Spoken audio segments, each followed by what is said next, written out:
الرحیم الحمد للہ رب العالمین والصلاة والسلام علی سیدنا مولانا محمد وآلہ وازواجہ وذریتہ اجمعین۔ رحمۃ اللہ الواسعہ کا مطالعہ جاری رکھتے ہیں۔ یہاں پر پہنچے ہیں حضرت شاہ ولی اللہ صاحب محدث دہلوی رحمۃ اللہ علیہ کا کلامی اور فقہی مسئلہ۔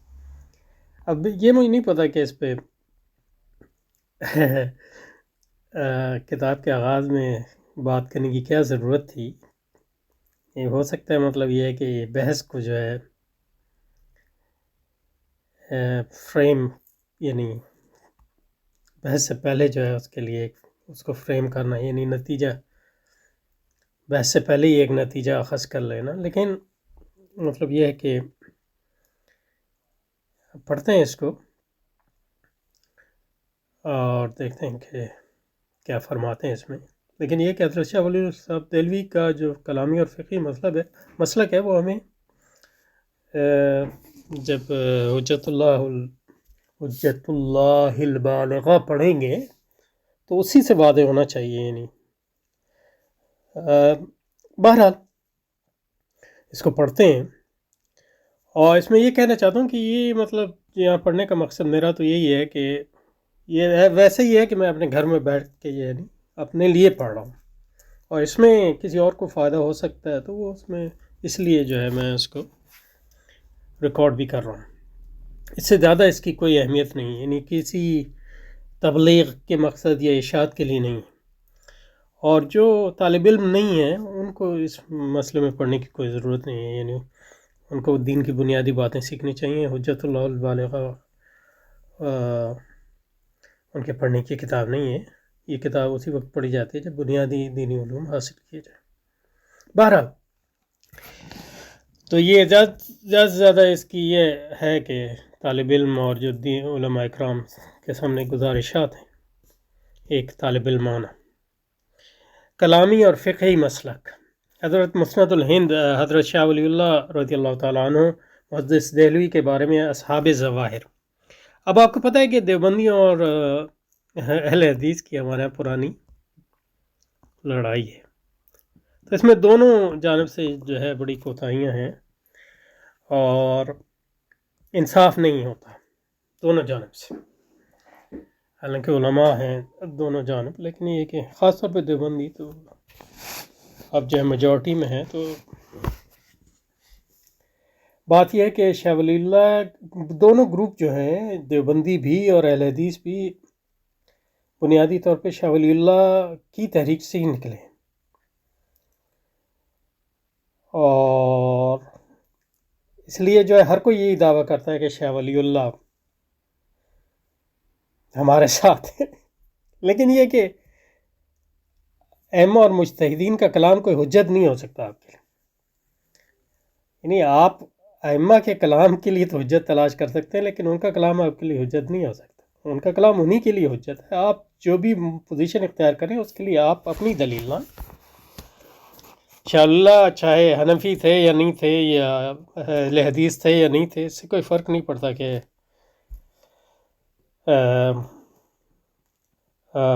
حق طریقہ کون سا ہے یا بہتر طریقہ کون سا ہے۔ اور ہمارے ہندوستان کے ماحول میں حنفیت ایک فطری چیز ہے، اور اس کے خلاف جو ہے اہل حدیث کا جو جہاد ہے اس کا کوئی معنی نہیں ہے۔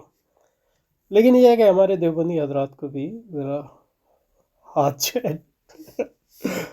جیسے پنجابی میں کہتے ہیں ہولا رکھنا چاہیے۔ بہرحال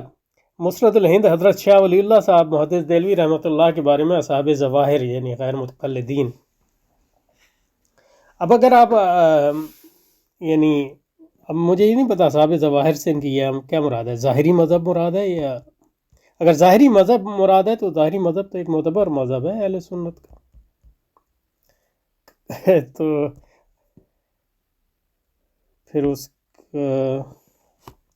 بہرحال مسند الہند حضرت شاہ ولی اللہ صاحب محدث دہلوی کے بارے میں اصحاب ظواہر کا خیال ہے کہ آپ تقلید ائمہ سے عام طور پر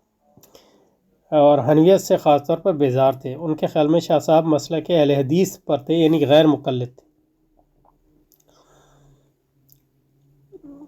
اب اس میں جو ہے انہوں نے صرف دو ہی آپشن دیے ہیں، یا غیر مقلد تھے یا حنفی تھے، لیکن یہ بھی تو ہو سکتا ہے کہ مجتہد ہوں وہ ولی اللہ مجتہد ہوں اور ان کا اپنا ایک خاص مسلک ہو، اور لیکن اس کے ضروری نہیں ہے کہ اس مسلک کے مطابق وہ فتویٰ بھی دیتے ہوں، یعنی مطلب ماحول کے حساب سے دیکھا ہو کہ یہ جو ہے مناسب نہیں ہے، تو مرجو جو مذہب ہے اس پر بھی آپ فتویٰ دے سکتے ہیں۔ تو مجھے نہیں پتہ شاہ صاحب، یعنی ان کی یعنی حنفیوں کے نے ان کی تربیت کی ہے، حنفی آپ کے باپ دادا اجداد سب حنفی، اور آپ کی اولاد بھی تقریباً سارے حنفی، اور ظاہر ہے شاہ صاحب حنفیت کا رد تو نہیں کرتے۔ اب بعض معاملات میں اگر حنفیت سے آپ نے حنفیوں کی رائے کے خلاف کوئی رائے دی بھی ہو تو اس سے یہ تو نہیں نتیجہ نکالا جا سکتا کہ آپ حنفی ہیں کہ نہیں، کیونکہ حنفی ہونے کا مطلب یہ نہیں ہے کہ کوئی خاص رائے، حنفی ہونے کا کیا مطلب ہے؟ حنفی ہونے کا مطلب یہ ہے کہ جو حنفیوں کا منہاج ہے، طریقہ استدلال ہے، اس کو آپ مانتے،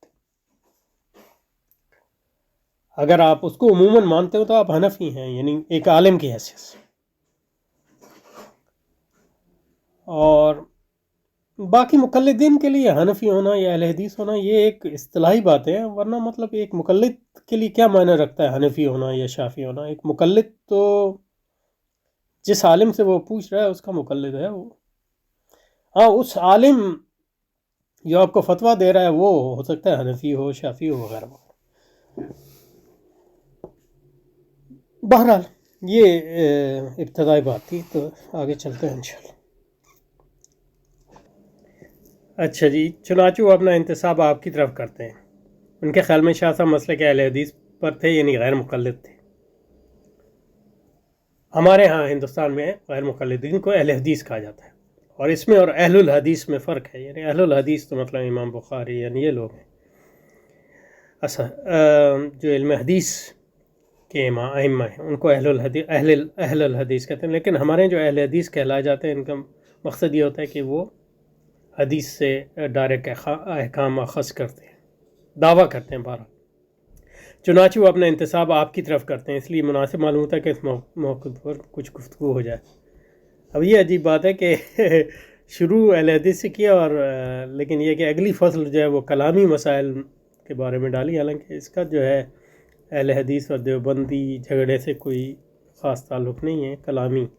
کیونکہ جو پرانے ہمارے اہل حدیث ہیں وہ کلامی مسائل میں کوئی ہمبلی تو نہیں ہے،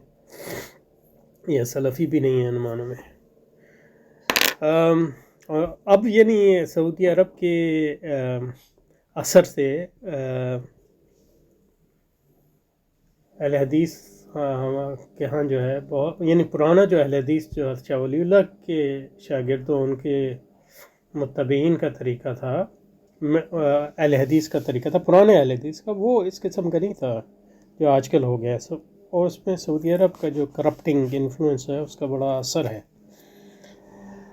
لیکن یہ کہ اب بھی پرانے اہل حدیث باقی ہیں ان کے مدارس میں، یعنی حتیٰ کہ میں نے ان کے پرانے مدارس میں مطلب یہ ہے کہ سارا جو نصاب پڑھایا جاتا تھا عموماً دور حدیث سے پہلے، وہ زیادہ تر وہی نصاب تھا جو حنفی مدارس میں پڑھایا جاتا تھا، صرف یہ ہے کہ مطلب ہدایہ پڑھا دیتے تو پھر وہ جن مسائل میں ان کو حنفیوں سے جو ہے مثلاً اختلاف ہوتا تھا اس پہ وہ رائے دیتے تھے، لیکن یہ کہ وہ لوگ وہی کتابیں پڑھتے تھے۔ لیکن اب جو ہے وہ پورا میرا خیال ہے پورا نظام جو ہے وہ سعودیائز ہو گیا ہے اہل حدیث کا زیادہ تر، جتنا میرے علم میں ہے، لیکن مجھے کوئی اس کا تفصیلی علم نہیں ہے، لیکن میرا امپریشن یہ ہے، میرا یہ امپریشن کو اردو میں کیا کہتے ہیں، بہرحال امپریشن یہی ہے۔ کلامی مسائل میں اہل حق کی 3 جماعتیں۔ اب علم کلام میں حضرت شاہ اللہ کے مسلک پر بات کریں گے۔ اچھا جی، کلامی مسائل میں اہل حق کی 3 جماعتیں۔ اہل حق کون ہیں؟ یعنی مطلب میرا خیال ہے ان کی مراد اہل سنت ہے، اور اس کو جانے اہل حق اہل سنت، لیکن یہ کہ حق کو اہل سنت میں محسوب کرنا یہ ایک یعنی ادعا ہی ہے، یعنی ہم یہ نہیں کہہ رہے کہ عمومی طور پہ اہل سنت کے ساتھ حق نہیں ہے، لیکن یہ کہ یہ کہنا کہ حق صرف اہل سنت میں محصور ہے تو یہ تو غلط بات ہے۔ اہل قبلہ میں جو اور لوگ ہیں جو مطلب اہل سنت نہیں ہیں، اہل بدعت ہیں، یہ ان میں بھی حق ہے اس میں۔ مطلب یہ کیسے ہو سکتا ہے کہ مطلب یہ کہ صرف اہل سنت اور یعنی خاص طور پہ جب ہر کوئی دعویٰ کرتا ہے کہ میں اہل سنت ہوں اور دوسرا اہل سنت نہیں ہے۔ مثلاً یہ کہ ہمارے یہاں بریلوی کہتے ہیں ہم اہل سنت ہیں اور ہم اہل حق ہیں،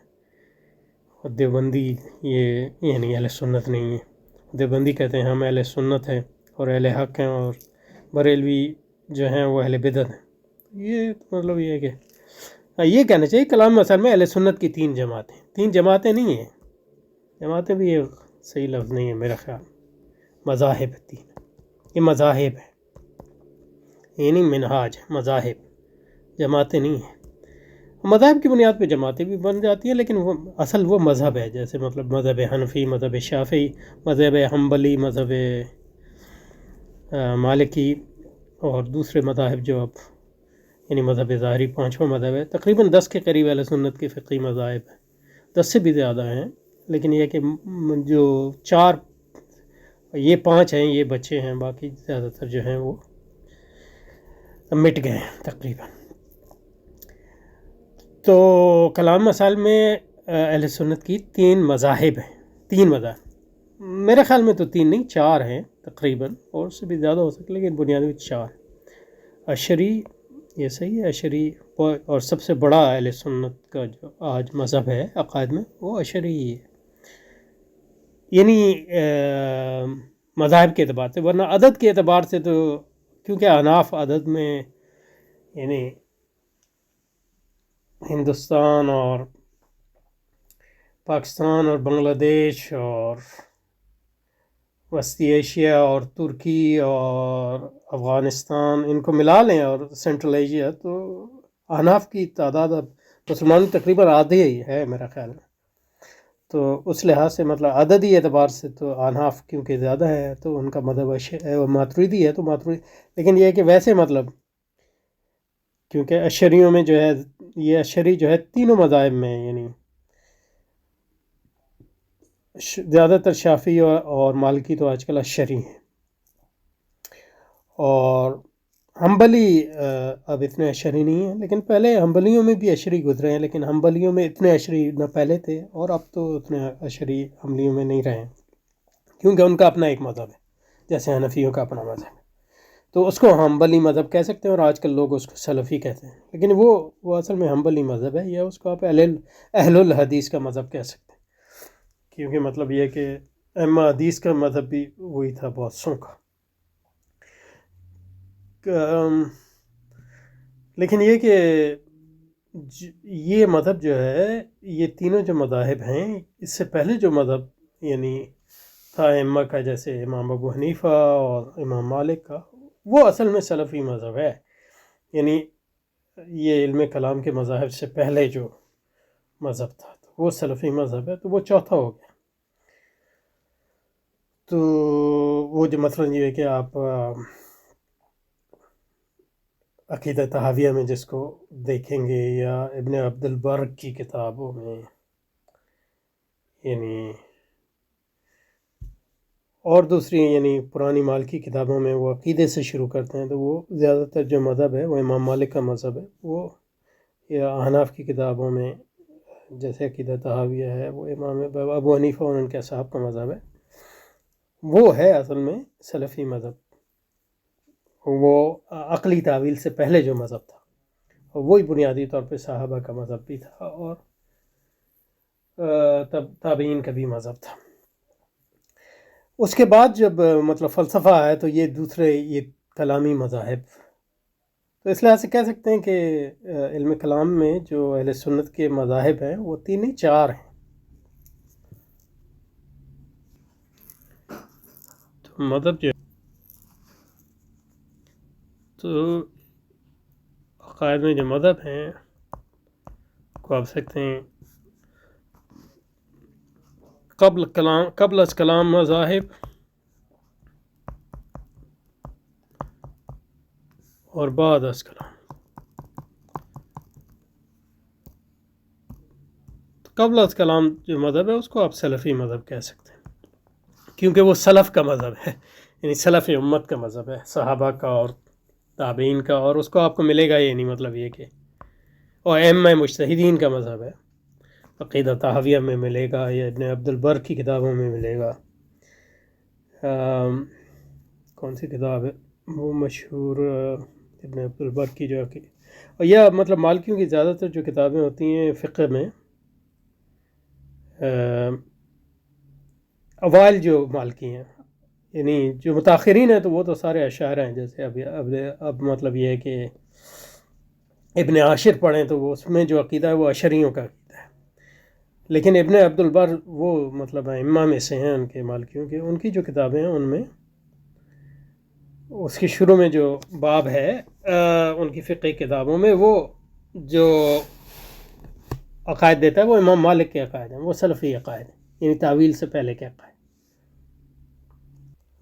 اور پھر جب علم کلام کا آغاز ہوا فلسفے کے آنے کی وجہ سے، تو پھر اہل سنت کے 3 مذاہب ہیں، اشعری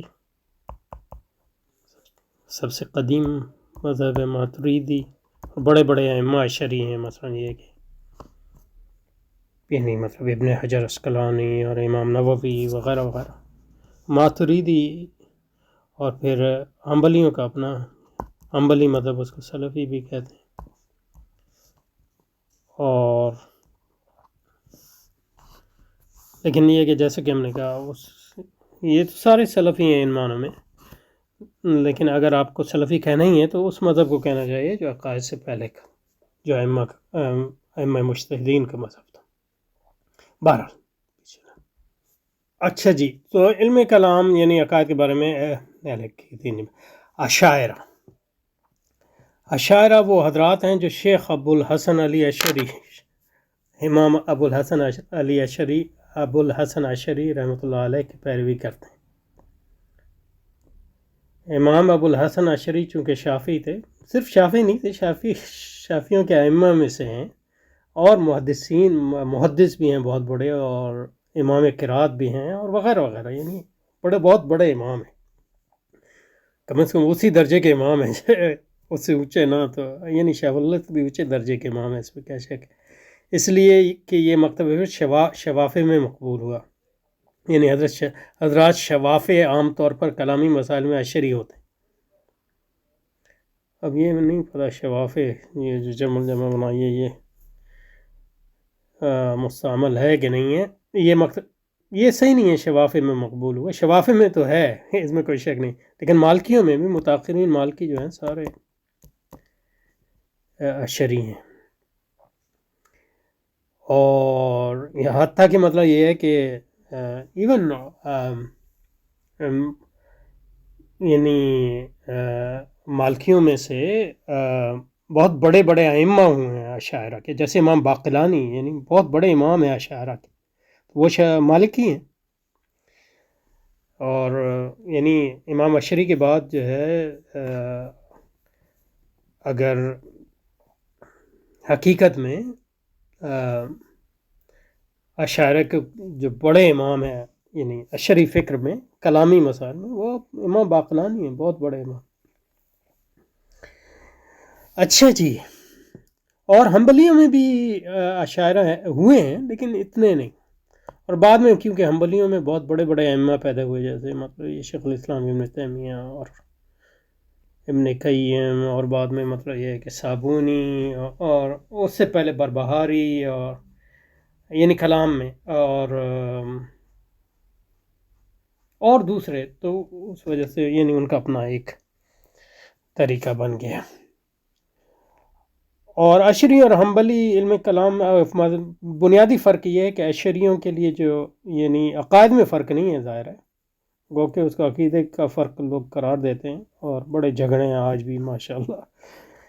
یعنی اشعری جو ہے وہ یعنی اشعری عموماً مطلب یہ حنبلیوں کو، وہ کہتے نہیں ہیں ان کو حنبلی، ان کو وہابی کہتے ہیں، کیونکہ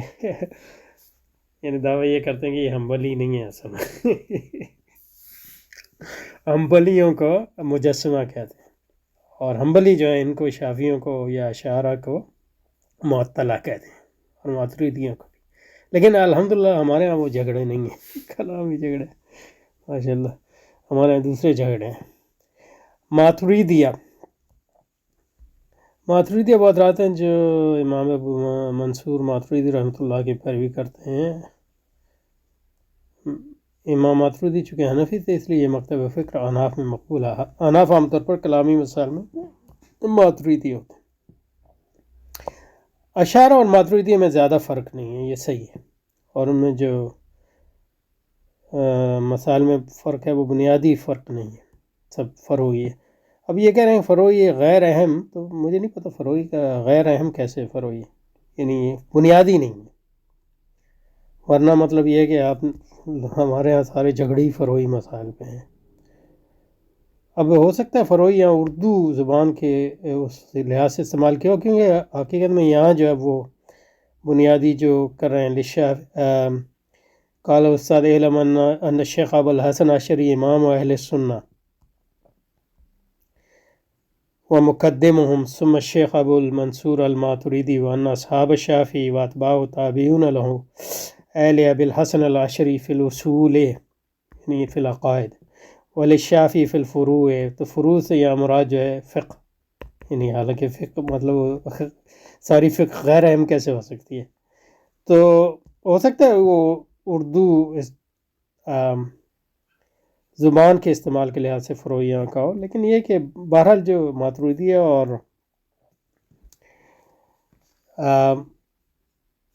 جو لفظ میرا خیال ہے وہ ان کو استعمال کرنا چاہیے، وہ غیر اہم نہیں ہے، غیر بنیادی ہے، غیر اصولی، سمجھے نا. تو وہ اختلاف ہے. باقی یہ رسالہ دیا ہے ان کا، اس کو ابھی نہیں پڑھتے، اس کو اس وقت پڑھیں گے جب اگر یہ مسائل آئے بعد میں. تو ان 12 مسائل کو علامہ احمد بن سلیمان معروف ابن کمال پاشا رحمۃ اللہ علیہ متوفہ نے ایک رسالے میں جمع کر دیا ہے. یہ رسالہ مطبوع ہے مگر عام طور پر علماء اس سے واقف نہیں. کون سے علماء یہ مجھے نہیں پتہ، ہو سکتا ہے ہندوستان کے علماء یا پاکستان ہندوستان کے علماء، کیونکہ ان کو ہمارے ہاں علماء جو ہیں اشعری مذہب کو خاص طور پہ نہیں، یا کمپیریٹیو علم کلام کے ہمارے ہاں وہ کیونکہ جھگڑا نہیں ہے. اشعریوں اور حنبلیوں کے ہاں تو بڑا کمپیریٹیو، یعنی اشعری جو ہے حنبلیوں کو پڑھتے ہیں اور حنبلی اشعریوں کو پڑھتے ہیں، کیونکہ ایک دوسرے خلاف ان کے یعنی بحث جو ہے ہمیشہ جاری رہتی ہے. لیکن ہمارے یہاں کیونکہ اس قسم کے اختلاف نہیں ہیں تو میرا خیال ہے اتنا وہ نہیں ہے. لیکن یہ کہ یعنی یہ نہیں پتہ کہ علماء عام طور پہ اس سے واقف نہیں ہیں، مگر عام طور اس سے واقف نہیں، یعنی اس رسالے سے واقف نہیں ہیں، یا مسائل میں جو اختلاف ہے اس سے واقف نہیں.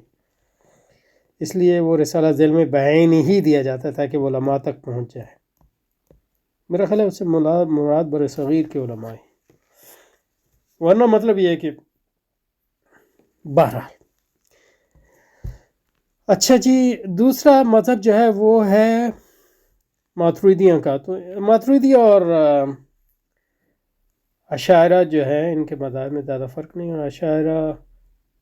کے 2 مذاہب ہیں امام اشعری کے، ایک تفویض ہے اور دوسرا تعویل کا ہے. اور باقی تیسرے جو ہیں وہ حنبلی ہیں. ان کا دیا بھی ہے کہ نہیں دیا، سلفی ہے، یہ حنبلی ہیں.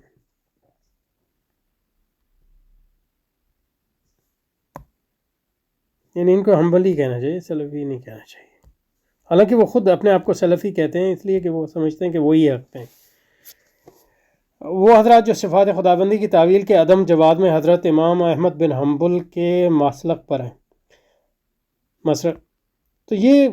صحیح بات نہیں ہے، کیونکہ حنبلی بھی تعویل کرتے ہیں، اور اس لحاظ سے ان کا مسلک جو ہے امام احمد بن حنبل کے مسلک سے مختلف ہے. امام احمد بن حنبل تو تعویل نہیں کرتے، لیکن حنبلی تعویل کرتے ہیں. حنبلیوں کی تعویل مختلف ہے. حنبلی جو ہے جو کیونکہ صفات جو قرآن میں آئی ہیں اللہ تعالیٰ کی صفات و افعال، کچھ تو ایسے ہیں جو صفات ہیں، ان کا صفات ہونا جو ہے ظاہر، جیسے اللہ قادر ہے، اللہ علیم ہے، خبیر ہے، تو اس کا صفت ہونا جو ہے بالکل آیا ہے. دوسرا وہ اللہ تعالیٰ کے افعال ہیں، وہ تخلیق کرتا ہے، وہ سزا دیتا ہے، وہ جن لوگوں کو جزا دیتا ہے وغیرہ وغیرہ، یہ اللہ کے افعال ہیں اس کے، یعنی اس کی کسی تشبیہ کے بغیر۔ لیکن تیسری وہ چیزیں جو قرآن میں آئی ہیں جیسے وجہ ہے، چہرہ یا آنکھ کا تذکرہ آیا ہے یا اللہ کے ہاتھ کا تذکرہ آیا ہے، تو اس سے اب کیا مراد ہو، تو اس کی تعویل جو ہے اشعری بھی تعویل کرتے ہیں اور حنبلی بھی تعویل کرتے ہیں، اور جو اصل اسلاف کا مذہب تھا وہ اس میں تعویل نہ کرنے کا تھا۔ لیکن جو حنبلی تعویل کرتے ہیں وہ یہ کرتے ہیں کہ چہرہ جو ہے صفت ہے،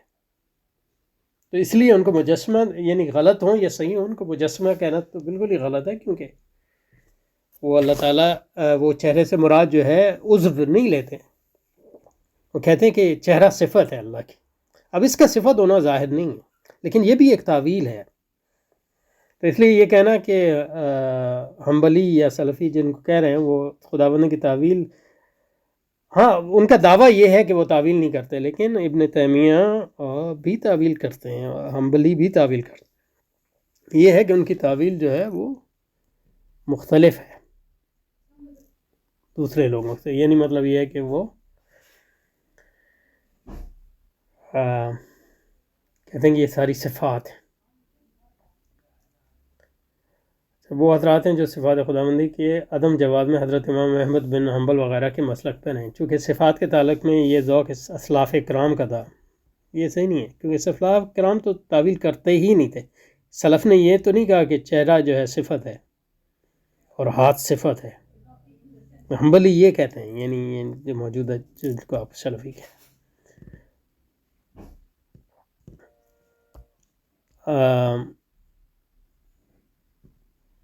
جبکہ اسلاف کا مطلب یہ مسلک یہ تھا کہ اس کی تعویل جو ہے اس کی قرات ہے، جیسے امام مالک کا مسلک ہے اور امام احمد بن حنبل کا بھی وہی مسلک ہے۔ چونکہ صفات کے تعلق سے یہ ذوق اسلاف اکرام کا تھا، اس لیے یہ حضرات سلفیہ کہلائے۔ اس جماعت کو کتابوں میں حنابلہ بھی کہا گیا ہے، مگر چونکہ فقہ حنبلیت سے اشتباہ پیدا ہوتا تھا، اس لیے رفتہ یہ اصلاح متروک ہو۔ مسئلہ خلق قرآن میں یہی نام سلفیہ کے لیے استعمال ہوا ہے۔ نیز اس مسلک کو محدثین بھی کہا جاتا ہے۔ ہاں یہ صحیح ہے، یہ محدثین کا بھی مسلک ہے، یعنی یہ مسلک امام ترمذی کا مثلا مسلک ہے۔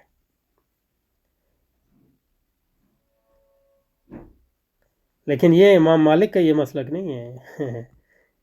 اور امام مالک تو صرف محدث نہیں ہے، وہ تو فقیہ بھی ہیں، لیکن یہ کہ امام مالک کا یہ مسلک نہیں ہے۔ امام مالک تو تعویل نہیں کرتے،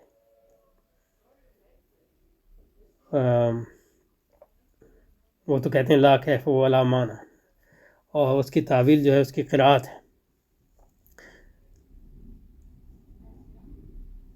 اور اس زمانے میں جو سلفیت کو بمعنی ظاہریت یعنی عدم تقلید ائمہ استعمال کیا جاتا ہے، وہ تلبیس ہے۔ یہاں وہ تلبیس ہے کیونکہ سلفی مذہب جو ہے وہ یعنی سلفیت، اگر آپ حنبلی کلامی مذہب کے بارے میں استعمال بھی کر رہے ہیں تو وہ ایک کلامی مذہب ہے، اس کا فقہ سے کیا تعلق ہے؟ اور حنبلی زیادہ تر مقلد ہیں، گو کہ کیونکہ حنبلی ظاہریوں سے قریب ہیں تو اس لیے اس میں تلبیس کا تھوڑا بہت جواز پیدا ہوتا ہے۔ اور سعودی عرب میں ایسے لوگ بھی ہیں جو غیر مقلدین ہیں، لیکن اکثریت تو حنابلہ ہی ہیں اور مین سٹریم مذہب وہی ہے۔ اور اس زمانے میں جو سلفیت کو بمعنی ظاہریت یعنی عدم تقلید ائمہ کے استعمالی وہ تلبیس ہے، اور لفظ کا غیر معنی میں استعمال، غیر معروف معنی میں استعمال ہے، یہ ٹھیک ہے۔ اور سلفیوں کا اشاعرہ اور ماتریدیوں سے اختلاف صرف ایک معمولی بات میں ہے، یہ صحیح نہیں ہے۔ یہ نہیں، ہم تو سمجھتے ہیں کہ اختلاف معمولی ہے، لیکن وہ تو نہیں سمجھتے، کیونکہ اشاعرہ جو ہیں اور ماتریدیوں کا اختلاف معمولی ہے، آپ یہ کہہ سکتے ہیں۔ لیکن سلفیوں کا اور اشاعرہ کا جھگڑا تو مطلب کفر اور شرک کا جھگڑا بن چکا ہے، اس کو آپ معمولی کیسے کہہ سکتے ہیں؟ یعنی سلفی جو ہے اشعری، یعنی سلفی سے مراد یہاں ہمارے حنبلی ہے، حنبلی جو ہے اشاعرہ کو معطلہ کہتے ہیں، ماتریدیہ کو بھی معطلہ کہتے ہیں، یعنی ان میں ایٹ لیسٹ ان کی جو اکثریت اسی پہ ہے۔ آپ سعودیہ میں جو کتابیں چھپی ہیں ان کو دیکھ لیں، اور جو اشری ہیں مثلا مصر میں الازہر شریف سے جو لوگ ہیں زیادہ تر ہر ایک نہیں، وہ وہابیوں کو جو ہے یا حنبلیوں کو جو ہے مجسمہ کہتے ہیں۔ اور ابھی مطلب چیچنیا میں الازہر کے اس پہ ایک کانفرنس ہوئی تھی جس میں یعنی حنبلیوں کو اہل سنت سے نکالنے کا بھی کی کوشش کی گئی۔ اور آپ سعودیہ سے کتابیں پڑھیں تو وہ مطلب یہ کہ اہل سنت سے ان کی مراد وہ یعنی حنبلی مذہب والے حنبلی کلامی مذہب کے لوگ ہی ہوتے ہیں، اور عشائرہ اور ماتریدیوں کو وہ اہل سنت میں شامل نہیں سمجھتے۔ یہ ایک بہت واضح بات ہے۔ تو یہ مطلب یہ ہے کہ اس میں حضرت جو ہیں انصاف سے کام نہیں لے رہے ہیں۔ یہ کیسے ہو سکتا ہے کہ آپ کو پتہ نہ ہو یہ اور سلفیوں کا عشائرہ اور ماتریدیہ سے اختلاف صرف ایک معمولی بات ہے، یہ غلط بات ہے۔ یہ نہیں، ہم سمجھتے ہیں مطلب یہ صحیح ہے، وہ ایک معمولی اختلاف ہے، لیکن وہ اشری آج جو اشری اور ماتریدی یہ نہیں سمجھ، اور اشری اور حنبلی خود یہ نہیں سمجھتے، وہ تو اس کو کفر اور اسلام کی جنگ سمجھتے۔ اور حقیقت میں مطلب یہ ہے کہ ایک یہ سیاسی جنگ بھی بن گئی ہے، کیونکہ اشریوں کو مصر کے جو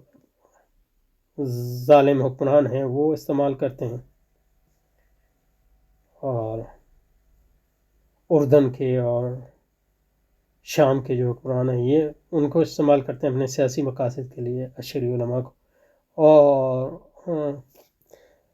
حنبلیوں کو جو ہے وہ سعودی حکومت استعمال کرتی ہے، اور خلیجی بھی کسی حد تک۔ تو یہ افسوسناک بات ہے، لیکن یہ حقیقت ہے۔ ہاں، عشائرہ اور ماتریدیوں کا اختلاف ایک معمولی اختلاف ہے اب تک، کیونکہ ان کا جھگڑا جو ہے ڈائریکٹ نہیں ہے، کیونکہ سیاسی کشمکش نہیں ہے۔ اگر جھگڑا ڈائریکٹ ہو جائے تو وہ بھی یعنی مجھے 100% یقین ہے کہ ایسے علماء سو پیدا ہو جائیں گے جو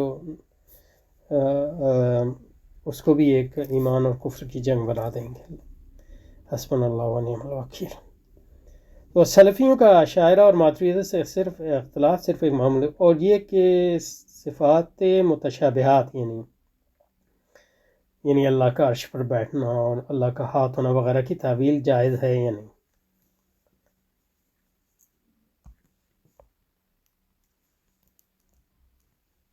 تو یہ اختلاف ہے، اور حقیقت یہ ہے کہ دونوں تعویل کرتے ہیں۔ یہ ہے کہ جو حنبلیوں کی تعویل ہے وہ مختلف ہے وہ اس سے جو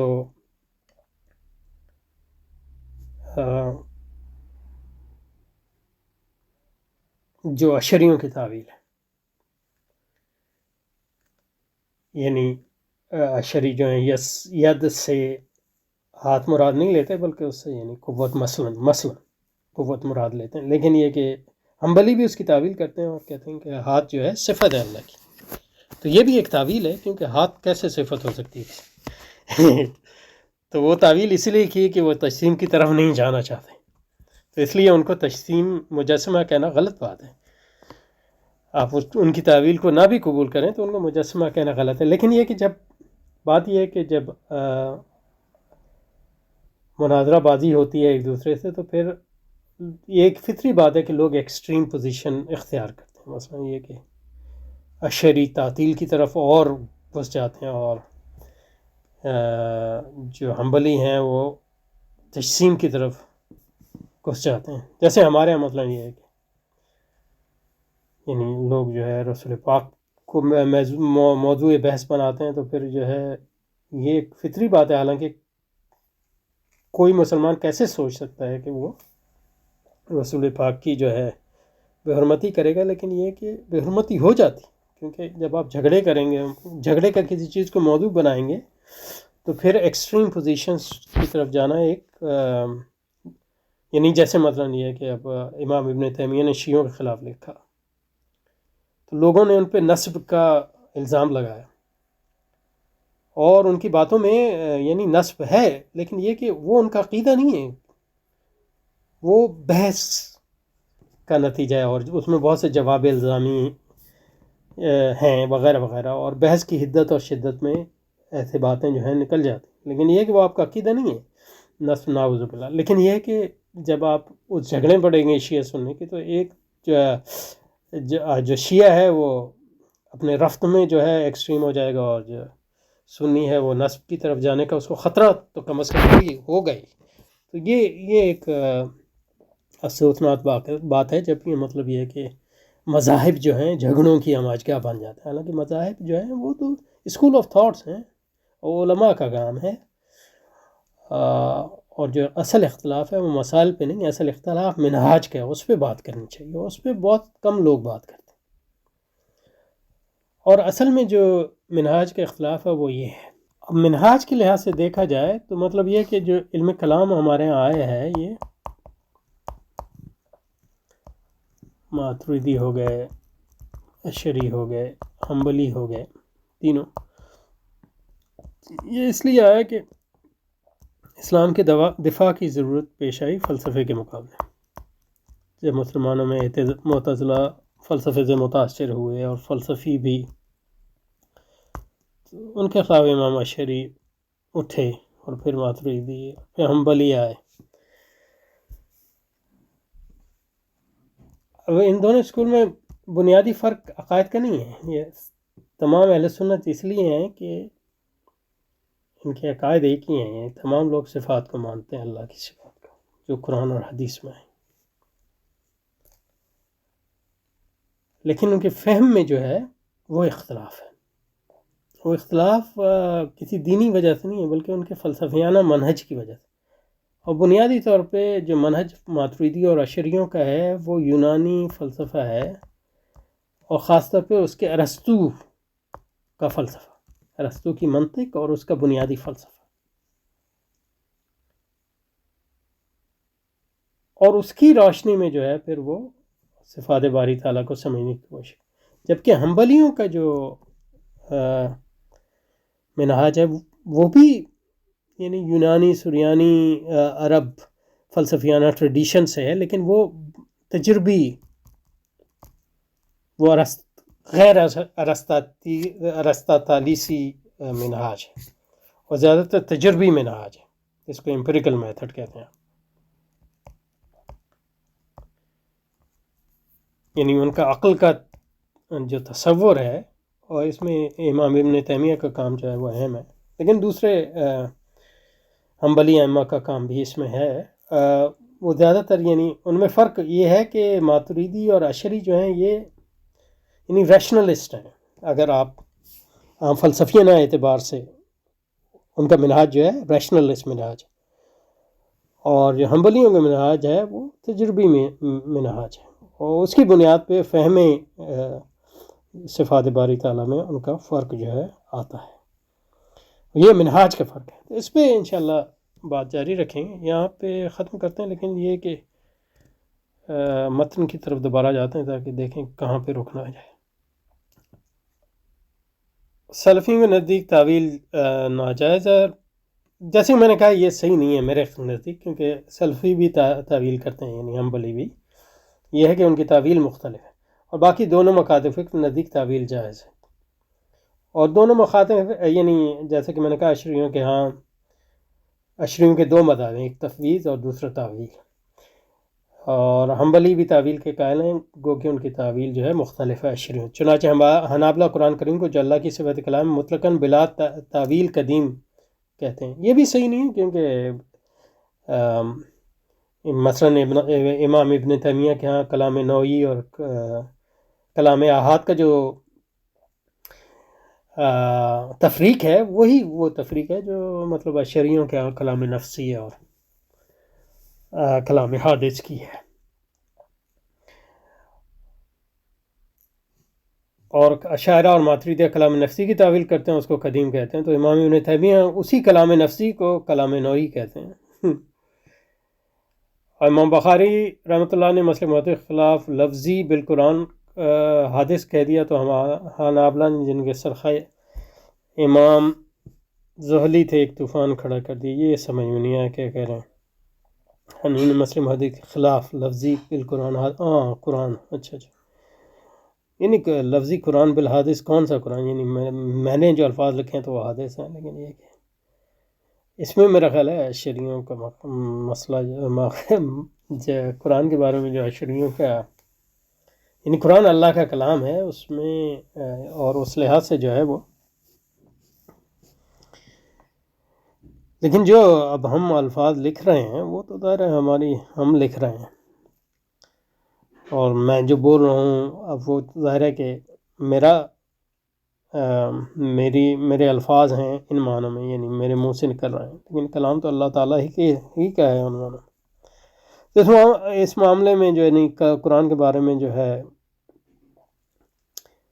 یہ کہنا کہ وہ ایک قدیم کہتے ہیں اور دوسرے مطلقاً قدیم کہتے ہیں، یہ صحیح نہیں ہے۔ کم از کم جو امام ابن تیمیہ کے بارے میں تو یعنی میں نے کہا کہ کلام نفسی، ان کے یہاں کلام نوعی اور کلام احاد کا فرق ہے، وہ بالکل وہی فرق ہے جو صرف یعنی اصطلاحات کا فرق ہے جو کلام نفسی اور کلام حادث کا ہے ان کے ہاں شاعرہ کے۔ غرض علمی کلام میں یہی 3 فرقے برحق ہیں۔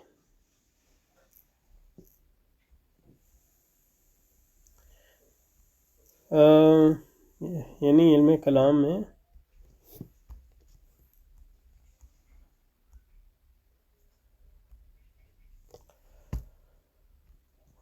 کیا چلے گا،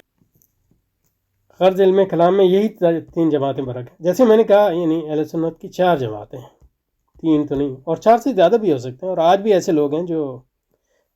ان تینوں میں سے کسی کے ساتھ نہیں ہیں، بلکہ پرانے جو ائمہ کا مذہب ہے اس پہ قائم ہے، اور دیگر تمام اسلامی فرقے اسلامی جیسے معتزلہ، جہمیہ، کرامی وغیرہ گمراہ فرقے یعنی عموماً گمراہ ہیں، اور یہ فرقے اہل سنت والجماعت کے خصم ہیں، یعنی مد مقابلے ہیں۔ در مختار کے مقدمے میں یہی ہے کہ اذا سئلنا عن معتقدنا ومعتقد خصومنا قلنا وجوبا الحق ما نحن علیہ والباطل ما علیہ خصومنا، یہ ہمارا دعویٰ ہے۔ لیکن یہ ہے کہ عموماً جو لوگ یہ مانتے ہیں کہ اللہ تعالیٰ کو مانتے ہیں اور رسول پاک کی مانتے ہیں اور ختم ملائکہ کو مانتے ہیں اور کتب کو مانتے ہیں، آسمانی کتابوں کو مانتے ہیں، اور قدر خیر و شر من اللہ تعالیٰ والبعث بعد الموت کو مانتے ہیں، اور نماز، روزہ، زکوٰۃ، حج، یہ 5 ارکان اسلام کو مانتے ہیں، تو وہ یعنی سارے مسلمان ہیں اور اہل حق ہیں، چاہے وہ اہل سنت والجماعت میں ہوں یا نہ ہوں، اور چاہے ان تینوں مذاہب پر ہوں یا نہ ہوں، یہ اجمالاً یعنی جو مانتے ہیں۔ اب یہ ہے کہ کسی خاص مسئلے میں کون زیادہ حق پہ اور کون کم حق پہ ہے، وہ اس کا یعنی مطلب یہ ہے کہ اس میں لوگوں کا اختلاف ہو سکتا ہے، لیکن یہ کہ عموماً جو لوگ یعنی اجمالاً جو ہے بنیادی ایمانیات کو مانتے ہیں اور ارکان اسلام کو مانتے ہیں، وہ سب مسلمان ہیں، چاہے وہ، اور وہ سب ان معنوں میں حق پہ ہیں۔ تو ان معنوں میں مطلب یہ ہے کہ ان تینوں جماعتوں میں جو ہے حق کوئی محصور نہیں ہے، یہ غلط بات ہے۔ اور جیسے کہ میں نے کہا ائمہ مجتہدین میں سے کسی کا بھی مذہب جو ہے یہ مذہب نہیں ہے تینوں، لیکن یہ تینوں جماعتیں جو ہیں یہ برحق ہیں، یہ اہل سنت کی جماعتیں ہیں، لیکن یہ اس سے پہلے جو ہے ائمہ مجتہدین کا مذہب یہ نہیں ہے۔ اور دوسری بات یہ ہے کہ کوئی بھی مسلمان جو ہے جو بنیادی ایمانیات پر ایمان رکھتا ہو اجمالاً اور ارکان اسلام کو بجا لاتا ہو تو وہ مسلمان ہے، چاہے اس کو پتہ ہی نہ ہو کہ یعنی یہ کلام نفسی کیا ہے اور کلام احاد کیا ہے اور کلام نوعی کیا ہے، یہ ساری فلسفیانہ بحثیں یہ علماء کا کام کی ہیں، یعنی فرض کفایہ علماء کے، کہ عام مسلمان کے ایمان سے کوئی تعلق نہیں ہے سچ۔ اچھا جی، یہاں رکتے ہیں، پھر انشاءاللہ یہاں سے شروع کریں گے شاہ صاحب کلام میں شرح